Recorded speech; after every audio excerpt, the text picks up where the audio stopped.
Dugaan aksi plagiarisme di kalangan akademisi bukan yang pertama kali terjadi. Dosen hingga rektor bahkan pernah dicopot dari jabatannya ketika terbukti melakukan aksi plagiarisme. Kita akan bahas malam ini dalam kasus plagiarisme di kalangan akademisi.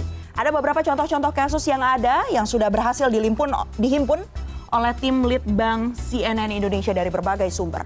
Pada tahun 2017 yang pertama ini yang Jadi pada tahun 2017 ada Rektor Universitas Negeri Jakarta, Profesor Djali, yang diduga terlibat plagiarisme dalam pembuatan disertasi beberapa pejabat Sulawesi yang menjadi mahasiswa doktoral di kampus UNJ. Ini program doktor yang ada di UNJ ya. Selain itu, Profesor Djali ini juga diduga terlibat aksi plagiat disertasi dari mantan Gubernur Sulawesi Tenggara Nur Alam yang juga terjerat kasus korupsi ya. Kemudian Menteri Riset Teknologi dan Pendidikan Tinggi periode 2014-2019 Muhammad Nasir akhirnya menilai bahwa aksi plagiarisme terhadap disertasi di UNJ ini ternyata menurut Menristek Dikti plagiarisme di UNJ angkanya itu tinggi. Padahal sebagai rektor yang merupakan pemimpin tertinggi akademik di universitas, harusnya Profesor Djali ini dinilai bisa mencegah adanya plagiarisme yang ada di sana. Dan akibatnya Profesor Djali pun dicopot dari jabatannya sebagai rektor ya yang ada di sana.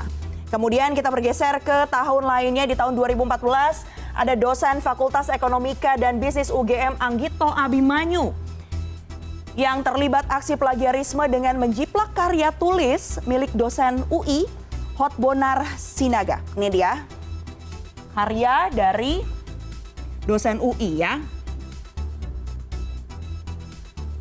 Sebuah artikel karya Anggito yang berjudul Gagasan Asuransi Bencana yang dimuat di Koran Nasional ternyata hasilnya itu menjiplak karya dari Hotbonar yang berjudul Menggagas Asuransi Bencana yang sebelumnya sudah juga dipublikasikan pada 21 Juli 2006 ya. Jadi dari 2006 ini karyanya dijiplak dan akhirnya diketahui di tahun 2014. Akhirnya Anggito secara resmi mengaku kesalahan tersebut.